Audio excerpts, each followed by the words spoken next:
You may be assigned to a work environment where forklifts are used to transport materials on a regular basis.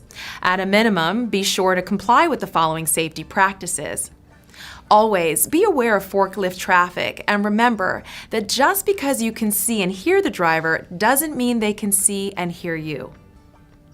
Always be prepared to yield the right of way to forklift operators. Never approach a forklift without first making eye contact with the operator and getting their consent. Stay in pedestrian walkways, but even then, remember the forklift has the right of way. Remember, you are not to operate a forklift unless you have been trained and authorized, no exceptions. If you are trained and authorized, make sure to always wear your seatbelt and keep your hands, arms, leg, and feet inside the unit. Only operate the equipment in a controlled manner by keeping your speed in check and use caution at all blind intersections. Before moving your forklift or picking up or depositing a load, look around for pedestrian traffic and make sure the area is clear. Nothing can be worse as a forklift operator than striking another employee for failing to warn them of your presence.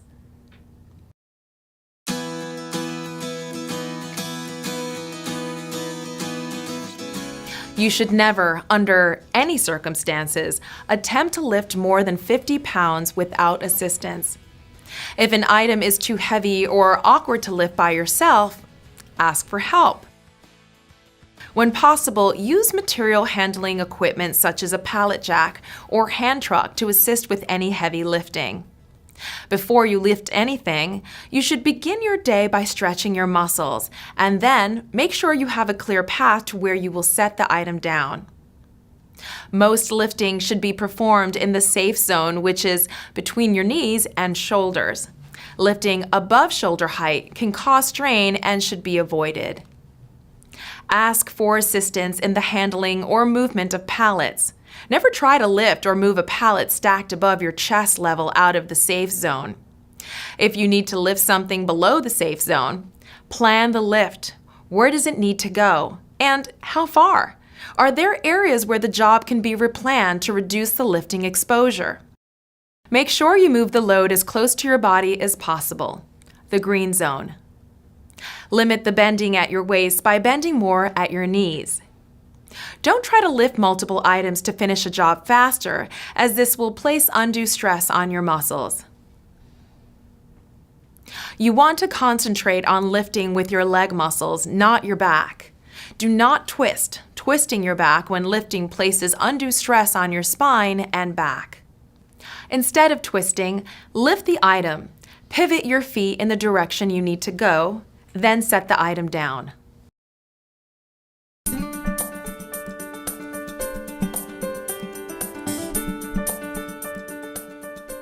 Even with the best planning and preventative measures, occasional workplace injuries can occur. If you have an incident on the job, you should immediately notify your on-site supervisor, client supervisor, as well as your branch representative. The branch team will then contact you to collect additional information about the incident and decide the best course of action. Our company has a significant number of resources available to help an associate who may require medical treatment due to an incident that occurred on the job, and a dedicated risk management department who will help you to seek appropriate treatment and return to work as soon as medically advisable. Report any condition that could possibly contribute to an accident to the on-site supervisor and/or client representative. Remember, nothing is more important than your safety. The decisions you make each day will not only impact your performance and well-being, but also that of your coworkers. We want each and every one of you to return home from work each day in the same condition in which you arrived, safe and healthy. This way you are able to enjoy your life away from work. Isn't that what it's all about?